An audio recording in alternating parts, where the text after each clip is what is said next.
வரலட்சுமி விரதத்தையொட்டி கட்டிக்கானப்பள்ளி முன்னாள் ஊராட்சி மன்ற தலைவர் திருமதி காயத்ரி தேவி கோவிந்தராஜ் தலைமையில் வரலட்சுமி பூஜை நடைபெற்றது. ஆடி மாதத்தின் கடைசி வெள்ளிக்கிழமை அல்லது ஆவணி மாதத்தின் முதல் வெள்ளிக்கிழமை பௌர்ணமிக்கு முந்தைய வெள்ளியன்று வரலட்சுமி பூஜை கொண்டாடப்படுகிறது.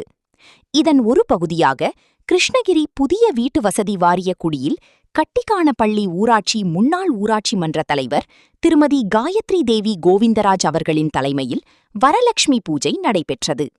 இந்த பூஜையில் அருள்மிகு விசாலாட்சி உடனுரை விஸ்வநாதன் ஆலயத்தின் சிவானந்தா கருணா சுவாமிகள், ராஜேந்திரன், பாரிவள்ளர், கண்ணன், பெருமாள், மனோஜ் மற்றும் திருமதி புவனேஸ்வரி, திருமதி ஜெயலட்சுமி, திருமதி மஞ்சுளா, திருமதி பிரமிளா, திருமதி ராதா, திருமதி அனிதா, திருமதி லக்ஷ்மி பிரியா ஆகியோர் கலந்து கொண்டு அஷ்டலக்ஷ்மியை வேண்டி குடும்ப ஒற்றுமை, செல்வம், நீடித்த சுமங்கலி பாக்கியம் வேண்டியும் பூஜைகள் மேற்கொண்டதோடு அம்மனுக்கு குங்குமம், பூ, இனிப்பு படைத்து பூஜை செய்து வழிபட்டனர்.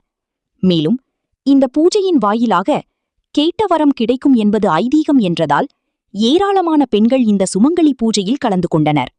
இத்த சுமங்கலி பூஜையின் போது கட்டிக்கானப்பள்ளி ஊராட்சியை சேர்ந்த 50க்கும் மேற்பட்ட தூய்மை பணியாளர்கள் உள்ளிட்ட ஏராளமான பெண்களுக்கு மஞ்சள், குங்குமம், மஞ்சள் தாலி, வெற்றிலை, பாக்கு, தேங்காய், இனிப்பு ஆகியவற்றினை முன்னாள் ஊராட்சி மன்ற தலைவர் திருமதி காயத்ரி தேவி கோவிந்தராஜ் வழங்கினார்.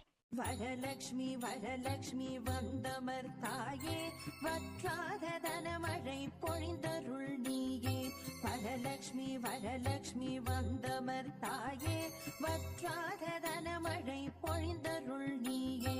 இல்லத்தில் இன்பம் என்றென்றும் நிலைக்க இன்முகம் காட்டியே மந்தமர் தாயே. இல்லத்தில் இன்பம் என்றென்றும் நிலைக்க இன்முகம் காட்டியே மந்தமர் தாயே.